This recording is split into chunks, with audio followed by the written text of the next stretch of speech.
double theater and psychology major.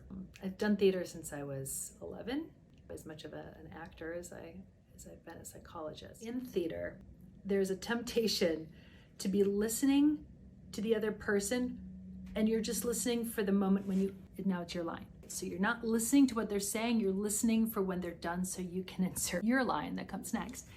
And we do this a lot in relationships. When we're talking to somebody, we're not listening to understand them, we're listening to wait for the moment when now we can insert what we want to say. With couples, I'll use some of the exercises we do in theater of really listening to understand, not listening for that moment when we insert what we need to say.